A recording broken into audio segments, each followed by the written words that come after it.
சட்டத்தை நிலைநாட்டும் இடத்தில் சுகாதார சீர்கேடா திருவண்ணாமலை செங்கம் காவல் நிலைய அவலம். செங்கம் திருவண்ணாமலை மாவட்டம் செங்கம் காவல் நிலைய வளாகத்தில் உள்ள பொது கழிப்பறையின் மிக மோசமான அவல நிலை வெளிச்சத்திற்கு வந்துள்ளது. நாள்தோறும் நூற்றுக்கணக்கான பொதுமக்கள் தங்கள் குறைகளையும் புகார்களையும் தெரிவிக்க நாடி வரும் ஒரு முக்கிய அரசு அலுவலக வளாகத்திலேயே இந்த அவலம் அரங்கேறி வருகிறது. அசுத்தத்தின் உச்சம். இந்த கழிப்பறை நீண்ட நாட்களாக சுத்தம் செய்யப்படாமல் குப்பைகளும் பிளாஸ்டிக் பாட்டில்களும் தேங்கி மனிதர்கள் பயன்படுத்தவே முடியாத அளவிற்கு மிக அசுத்தமாக காட்சியளிக்கிறது.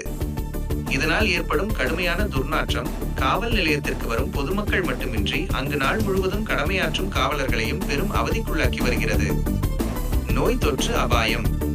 சுற்றுப்புற தூய்மையை பேண வேண்டியதன் அவசியத்தை அரசு தொடர்ந்து வலியுறுத்தி வரும் வேளையில் பொதுமக்களின் பாதுகாப்பிற்கு அரணாக விளங்கும் காவல் நிலையத்திலேயே இத்தகைய சுகாதார சீர்கேடு நிலவுவது அதிர்ச்சியை ஏற்படுத்தியுள்ளது. இதன் காரணமாக இப்பகுதியில் கடுமையான நோய் தொற்று பரவும் அபாயமும் ஏற்பட்டுள்ளது. பொதுமக்கள் மற்றும் சமூக ஆர்வலர்களின் கண்டனம். விசாரணைக்காகவும் புகார் அளிப்பதற்காகவும் காவல் நிலையம் வரும் பெண்கள், முதியவர்கள் இந்த கழிப்பறையை பயன்படுத்த முடியாமல் கடும் மன உளைச்சலுக்கு ஆளாகின்றனர். சட்டம் ஒழுங்கை பாதுகாக்கும் காவல் நிலைய வளாகத்தில் கூட தூய்மையை பராமரிக்க முடியாதா என அப்பகுதி மக்கள் மற்றும் சமூக ஆர்வலர்கள் ஆதங்கத்துடன் கேள்வி எழுப்புகின்றனர். உடனடி தேவை.